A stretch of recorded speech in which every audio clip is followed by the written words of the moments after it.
concludes all operations of the emergency alert system. All stations may now resume regular programming. For expanding its sphere of influence, on infiltration instead of invasion, on subversion instead of elections, on intimidation instead of free choice, by a monolithic and ruthless conspiracy. The other major danger we face is the rise of digital dictatorships that will monitor everyone all the time. This danger can be stated in the form of a simple equation, which I think might be the defining equation of life in the 21st century. B times C times D equals R, which means biological knowledge multiplied by computing power multiplied by data equals the ability to hack humans, R. If you know enough biology and you have enough computing power and data, you can hack my body and my brain and my life, and you can understand me better than I understand myself. You can know my personality type, my political views, my sexual preferences, my mental weaknesses, my deepest fears and hopes. You know more about me than I know about myself.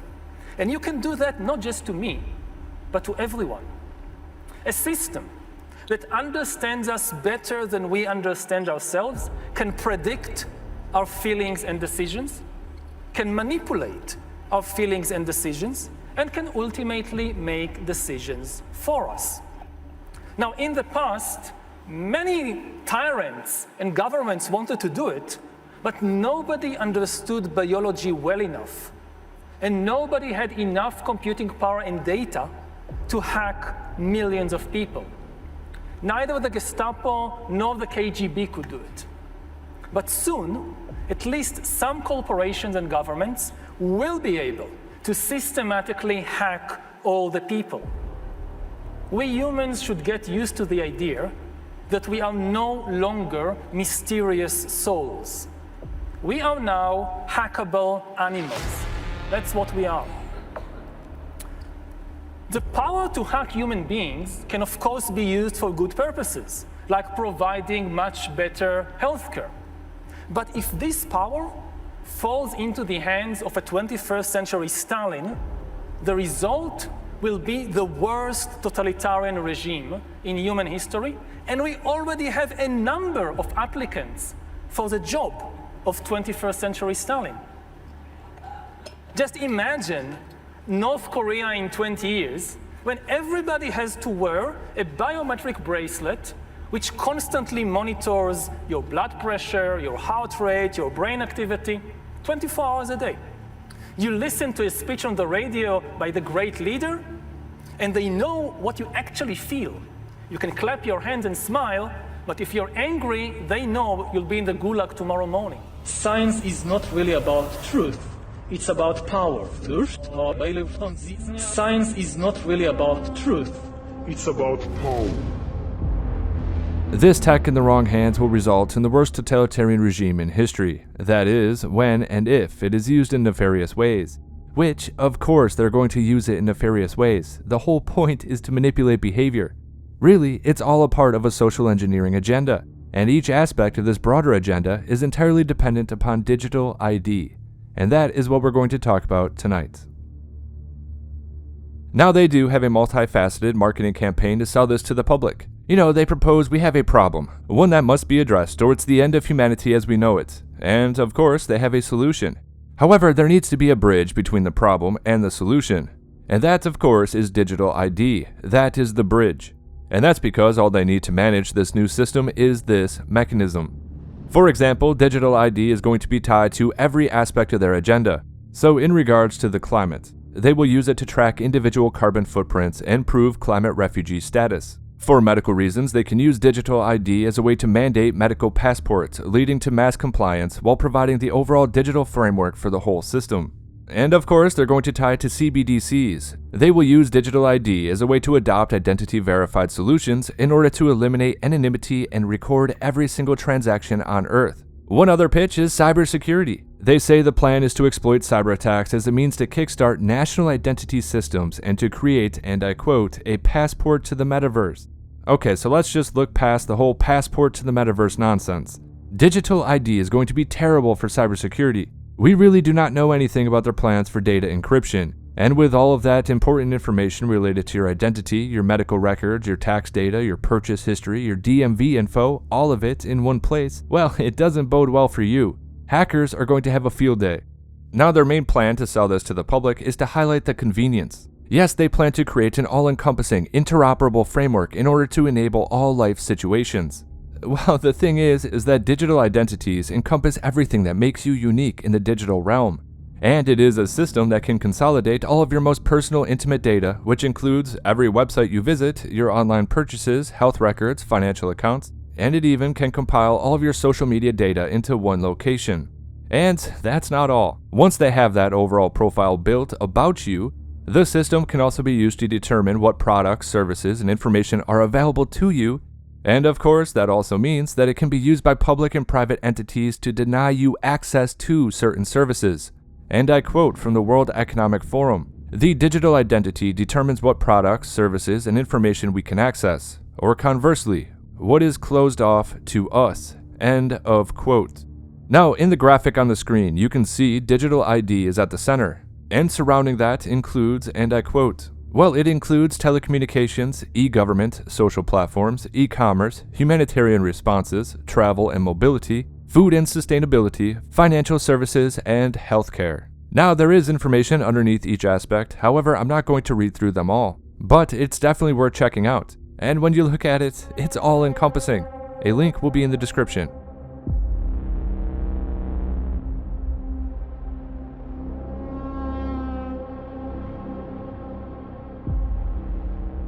Now, I don't want to spend too much time on this aspect, however, a major part of their push for digital ID, and really their plans for getting everyone on the planet attached to one, is their plan to use it for refugees.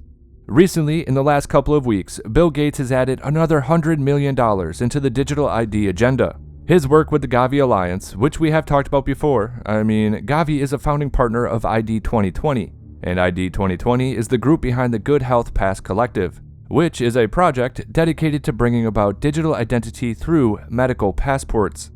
And of course, the pitch being that they have to monitor and track individuals who are displaced from climate change or conflict. And I quote, 65 million individuals, more than at any other time in history, are displaced today due to conflict, drought, famine, and other factors. Therefore, and I quote again, the current refugee crisis and the unique needs of these displaced individuals highlight the limitation of and the potential for digital identity. Now, the medical part of all of this is key, and when we take a step back to look at the whole fiasco, I think we can break it down into 4 categories, 4 possibilities. Well, okay. For simplicity's sake, we'll try to toss everything into 4 categories. Number 1, depending on your viewpoint, the current medical crisis was either a planned event, in order to push the world into the reset and unveil the new digital control system. Now, I know that sounds hyperbolic, but it may not be when you start tracing the money. And it starts to get really foggy when you look at the timeline of events, when these projects began, when they were finished in development, and how they were just emerging to be used on the public at the perfect time. Coincidentally, it was all developed moments before the outbreak. One way to look at it is this: they have been trying to develop these technologies for years. They are finally finished, however they need a crisis to sell it to the public. And well, they got one, just in time for 2030. So possibility number 2. Well, it is a situation that was quickly taken advantage of. A never let a good crisis go to waste type of situation. They exploit it and use it to gain power. Which is definitely possible if you consider what we just talked about. Perhaps they have been developing this technology for years, which, in fact, they have. And what they believed would be a hard sell to the public suddenly became much easier with the current crisis. With fear comes irrational thinking, and of course they use it to their advantage. So, okay, that makes sense. I can get behind that one. Now, for number 3, for fairness' sake, let's just toss in the natural theory. But let's move on to number 4, a leak or a bioweapon. We'll just, for simplicity's sake, we'll just put both of those together. This could also be a possibility. We know China's economic outlook is pretty dire, at least I believe that to be the case. And we have to keep in mind, with economic instability comes civil unrest. Not only did this medical predicament weaken their enemies and disrupt global markets, they're just leveling the playing field a little bit. But as you can see, they have complete control over their population still. So in essence, it would be an effective strategy if you're worried about uprisings over the cost of living. And it gives everybody in the global establishment an excuse. Blame the medical situation instead of government failure. So yeah, those are the 4 options. You decide what to believe, but I believe that sums it up pretty well. Anyway, it became a perfect scenario to trick the masses into accepting complete digital surveillance through online monitoring, censoring speech, etc. However, it extends all the way to invasive surveillance, such as their plans for biometric monitoring. COVID is critical because this is what convinces people to accept, to legitimize total biometric surveillance. If we want to stop this epidemic, we need not just to monitor people, we need to monitor what's happening under their skin. What we have seen so far, it's corporations and governments collecting data about where we go, who we meet, what movies we watch. The next phase is the surveillance going under our skin. We're now seeing mass surveillance systems established even in democratic countries, which previously rejected them. And we also see a change in the nature of surveillance. Previously, surveillance was mainly above the skin. Now it's going under the skin. Governments want to know not just where we go or who we meet. Above all, they want to know what is happening under our skin. What's our body temperature? What's our blood pressure? What is our medical condition? But again, the key to it all, and I quote from the World Economic Forum, "These passports by nature serve as a form of digital identity. This was always the motive behind it." And I believe that's the reason for the hard pitch for the passports. It was a sleight of hand approach to get people attached to a digital ID. And as we'll talk about in a minute, those digital IDs are going to be attached to the central bank digital currency. Because the fact is that the entire new system revolves around digital IDs and total surveillance.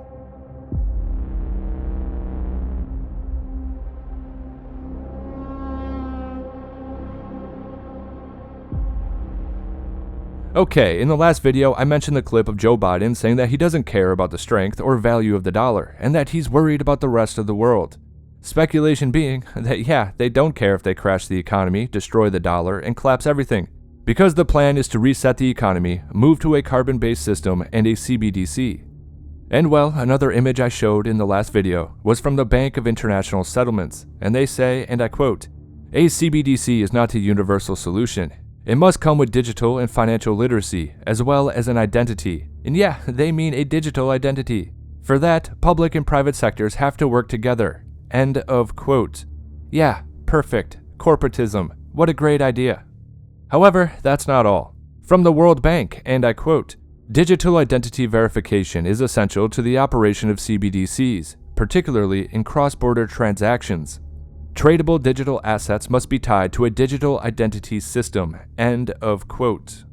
And finally, the International Monetary Fund gives us a little more information on CBDCs, and I quote, "Yes, service providers can use transactional data to underwrite credit for social scoring, and they use an example of how many coffees I drink a day, where I get coffee, and if I use Uber." And I quote, "Financial service providers can use this data to give you a credit score." Bo, just a quick question. When you look out at what's happening so far in this sphere, do you see any ways in which the transaction data, so helpful, are being used now or could be used or should be put into a plan? Just any specific example. Well, I can give you one example in China because I personally experienced it, right?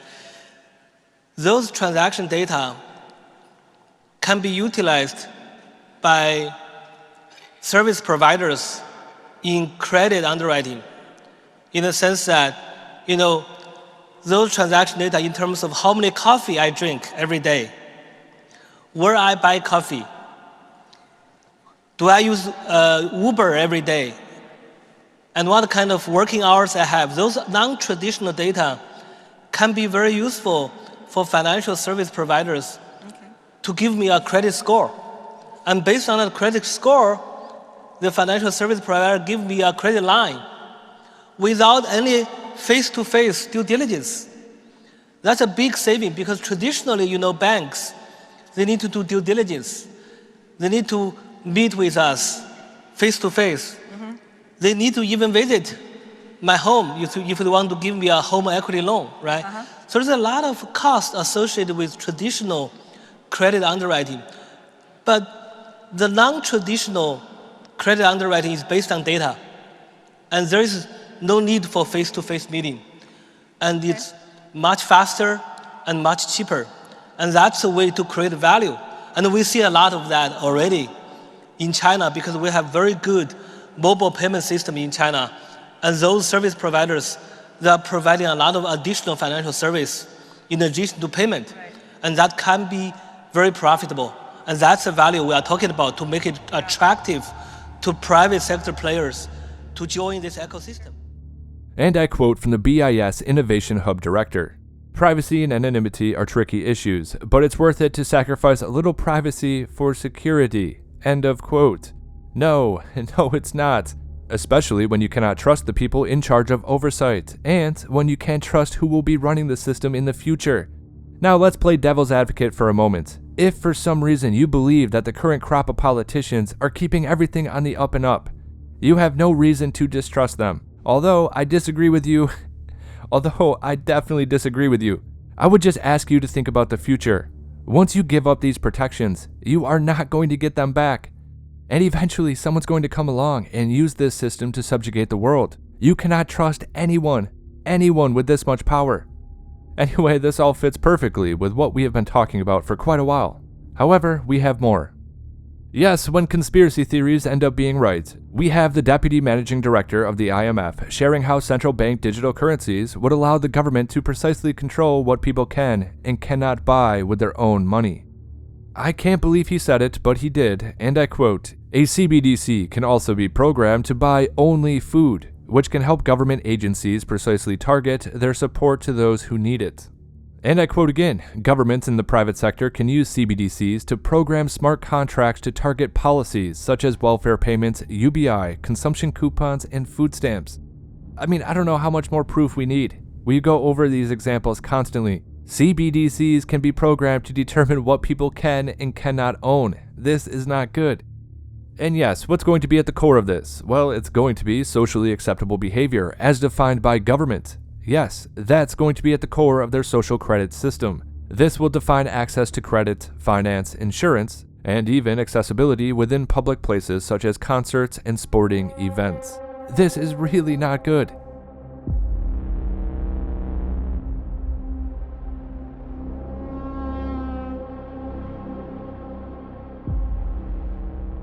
Okay, now for the carbon trackers real quick, because we have talked about this before. However, to anyone that is new to the channel or anything like that, I would ask you to subscribe to the channel to be up to date on all this crazy stuff. However, at the World Economic Forum in 2022, the Alibaba Group President J. Michael Evans, well, he announced that the platform would roll out an individual carbon footprint tracker. Yes, this carbon tracker looks to operate similarly to the Chinese Communist Party's social credit system, by rewarding people who quote-unquote do the right thing, while punishing those who quote-unquote do the wrong thing. Right? So how are we going to do that? That's like a daunting number, and we've committed to do that. So from a consumer standpoint, that billion consumers, we're developing through technology an ability for consumers to measure their own carbon footprint. What does that mean? That's where are they traveling? How are they traveling? What are they eating? What are they consuming on the platform? So individual carbon footprint tracker. Stay tuned. We don't have it operational yet, but this is something that we're working on. Yes, they are openly talking about an individual carbon footprint tracker to monitor what you can buy, what you eat, and where and how you travel. Who in their right mind would agree to this? I think most people just don't take it seriously. I mean, I know people personally that just can't seem to fathom the possibility, believing that somehow all of this is made up, despite extensive proof that this is going on. I mean, it's weird. I mainly just show clips of these politicians and global leaders saying what their plans are. They openly talk about it. I don't know, hopefully people start taking this seriously because no one is going to want to live like this. And the reason being, if governments mandate the tracker as a matter of policy for punishing or rewarding behavior, then it becomes yet another form of digital identity that can be used to enforce a system of social credit. And I don't think people realize just how dystopian that's going to get. However, the main takeaway is this. What was really going on was that these medical passport mandates were fueling authoritarian social credit systems through digital identity schemes.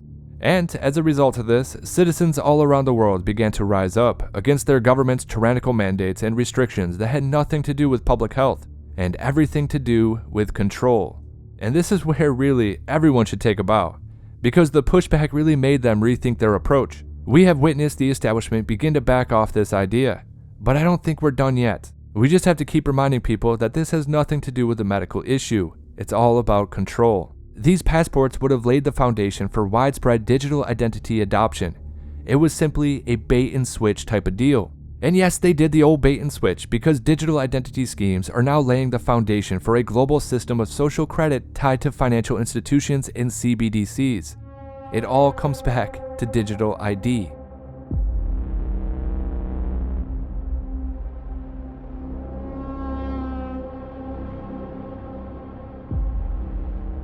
Okay, and now we have to get into some disturbing developments over the last couple of weeks. So just to start, as many of you may know, Kanye West was, well, I don't know, JP Morgan debanked him due to some unsavory opinions. Yes, JP Morgan debanked Kanye, but you know who they always stood by? Jeffrey Epstein. Now, I don't agree with what Kanye said, obviously, but we are entering some dangerous waters when banks are getting into the policing of speech business. The government, big tech, and financial institutions all coming after people. That's not good. And you know, they're all indistinguishable from each other at this point. Big tech works hand in hand with the military-industrial complex, intel agencies. And of course, they do the bidding of the establishment in terms of censorship. The banks, obviously, are just an extension of the federal government. And the federal government is using both of those, the financial institutions and big tech, as their enforcement arms against dissent. Financial persecution over speech is only going to lead to terrible, terrible things. They know this, though. They know what they are doing, which makes it much, much more sinister. That's not all though, check this out. Chase Bank allegedly shutters bank account of religious freedom nonprofit and demands a donor list. This is not a good trend. This trend is occurring around the world. A social credit score either through policing opinions and speech related to its policies or environmental fascism. Okay, so we have to get into PayPal for a moment. Now you've probably heard quite a bit about this, but I think I may have some info that might be new to you. Now, right off the bat, based on PayPal and the World Economic Forum's past statements, actions, and future goals, it's more than likely that they are just mad they got caught and not sorry for their proposal. Yes, PayPal is walking back its new policy based on the Chinese Communist Party's social credit model after international outrage. Although PayPal does claim that their policy was released in error, it's exactly what the World Economic Forum and its quote-unquote partners have been threatening for years. A global social credit system that will give them the power to control citizens and punish those they deem untrustworthy. Now, essentially, PayPal said that they were going to seize $2,500 per offense of quote-unquote misinformation or disinformation. And how insane is that? PayPal, the World Economic Forum-controlled company, prematurely released criteria that is subjective and violates fundamental due process, and of course, it does violate free speech. Furthermore, the socialist-led company would seize user funds based on their sole discretion. So, who runs PayPal, you may ask? Well, it is Dan Schulman, the president and CEO of PayPal. Socialist Dan Schulman and his executive team are the World Economic Forum's most vocal and influential partners, making them some of the most dangerous globalists in the world. Now, if you visit the World Economic Forum's website, you'll see Dan Schulman proudly boasting of supporting discriminatory policies, mass illegal immigration, radical left-wing social policies, and fighting to strip Americans of their First Amendment rights. Dan Schulman also bragged of helping to implement founder Klaus Schwab's vision of merging industry with government. They call it global socialism. However, it is fascism, corporatism. We've talked about this many, many times. However, they do call this stakeholder capitalism. As reported by Rare, and I quote, "Stakeholder capitalism strips the profit motive from industry, forcing companies to ultimately be dependent on governments who get their money from taxpayers.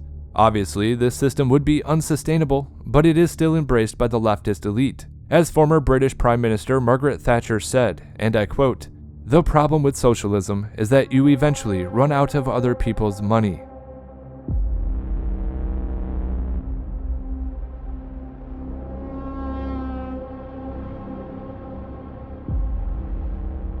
Yes, overall, technology will be a tool for discrimination. For years, the World Economic Forum has bragged about its plans to control individuals. In London on March 18, 2018, Yuval Noah Harari, the chief advisor to the World Economic Forum's leader, Klaus Schwab, he explained that in the very near future, technology would be a tool for discrimination not against groups, but rather individuals. During the event, Mr. Harari forecasted what lies ahead, and I quote, "An age of algorithms and technology that could see us transformed into superhumans with godlike qualities." In the 20th century, discrimination was used against entire groups based on various biases. However, it was fixable because those biases were not actual and victims could join together and take political action. But in the coming years and decades, Yuval Harari says, and I quote again, "We will face individual discrimination and it might actually be based on a good assessment of who you are," end of quote. If algorithms employed by a company look up your Facebook profile or DNA and trawl through your school and professional records, they could figure out pretty accurately who you are. First of all, you will not be able to do anything about this discrimination because it's just you. They don't discriminate against your being because you're Jewish or gay, but because you are you. And the worst thing is that it will be true. It sounds funny, but it's terrible. End of quote. And yes, every once in a while, I agree with Yuval Harari. That would be terrible.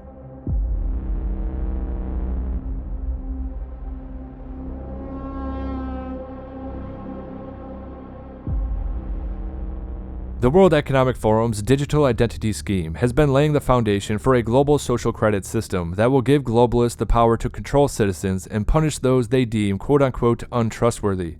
Now, a report from February 2022, so this just came out rather recently, it explained that third parties will make judgments based on your credit history, your medical history, and online behavior. For example, and I quote, "A bank decides the attractiveness of an individual for a loan." Yes, they say, this is crazy. They say banks will take an individual's social behavior, both online and offline, into account in the crediting process. This is called, and I quote again, alternative credit scoring. This leverages big data to analyze financial histories and social behaviors. Unfortunately, this type of system risks introducing a social credit system like the CCP. Yes, it's exactly like that. And I quote, "where access to goods and services is based upon a person's social behavior." Now, this concept of alternative credit scoring was added to the World Economic Forum agenda during a meeting which took place on January 25th and 29th. And I quote, "Traditional credit scoring analyzes an individual's financial behavior. Alternative credit scoring will consider an individual's social behavior." Okay, so based on past statements like the one we just read, their actions, and their future goals, yes, it seems more likely that they are mad they got caught, not sorry. I mean, it's a plan, and they really screwed up by getting their timing wrong. Their stock began to tank, and people rejected it outright. So there is hope, my friends. There is some hope.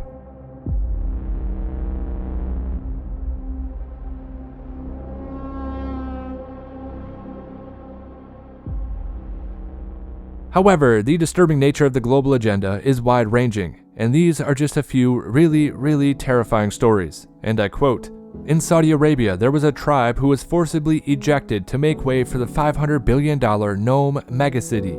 And while they did not want to leave their land, they wanted to stay. They said screw you and screw your technocratic megacity. They did not want to leave their home so they could build their technocratic dream, their digital prison system, their megacity. They did not want to give in to their agenda of total control and lose their property.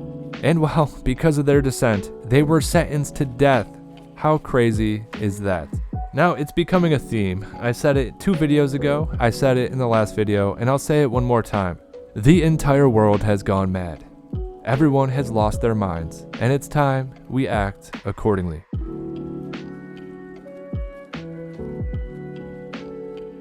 Once again, this is HelioWave. If you like the content, like, comment, and subscribe. Share the video if you want to. If you're in a position to, consider subscribing on Locals or Subscribestar. As always, make sure you disobey those true fascistas, and yes, I do hope you have a good night.